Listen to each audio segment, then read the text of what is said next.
Hello, welcome అండి. మరొకసారి నా ఇల్లు నా వంట ఎపిసోడ్ కి స్వాగతం.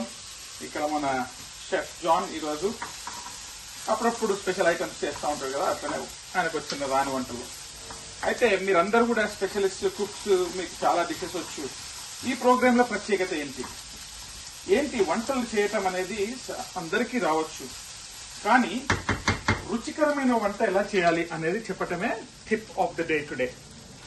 ఏంటంటే రెసిపీ రావచ్చు, మనకు అన్ని రావచ్చు, but it may not turn out well. ఎప్పుడు అది మంచిగా అవుతుందంటే మనసు పెట్టి వండినప్పుడు. మనసు పెట్టి వండటం అంటే ఈ కూర మీద మనసు పెట్టి వండటం కాదు, తినేటోళ్ళ మీద మనసు పెట్టి వండితే అప్పుడు కూర చాలా రుచిగా వస్తుంది. That is the tip. అందుకోసమే I wanted to share. So తినే వాళ్ళ మీద మనసు పెట్టాలి. అయితే తినే వాళ్ళు కూడా ఒకటి జ్ఞాపకం చేసుకోండి, మీరు ఇంటికి వచ్చి వండేవాడిని ఎట్లా చూస్తారు, దాని రెస్పాన్స్ బట్టి కూడా ఉంటుంది. మీరు రాగానే సనుగుతూ గొనుగుతూ తింటూ ఉంటారు అనుకోండి, మీ వంటలో కూడా మీకు అదే కనిపిస్తుంది. వాళ్ళు వండేటప్పుడు కూడా ఈ అమ్మ వచ్చిందంటే ఇది అంటాడు, అదంటాడు, ఇది అంటాడు, వంకలు పెడతాడు అని చెప్పి అట్లా ఉంటారు.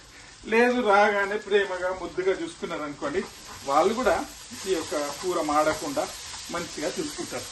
సో ఈరోజు నేను చెప్పొచ్చేది ఏంటంటే, వంట ఎన్నో రకాలుగా చేయొచ్చు, కానీ అబ్సల్యూట్లీ బ్రిలియంట్ అండ్ టేస్ట్ఫుల్ గా ఉండాలంటే మనసు కూర పైన పెట్టినంతగా తినేవారి పైన కూడా పెట్టాలనేదే నా యొక్క tip of the day. Thank you for watching.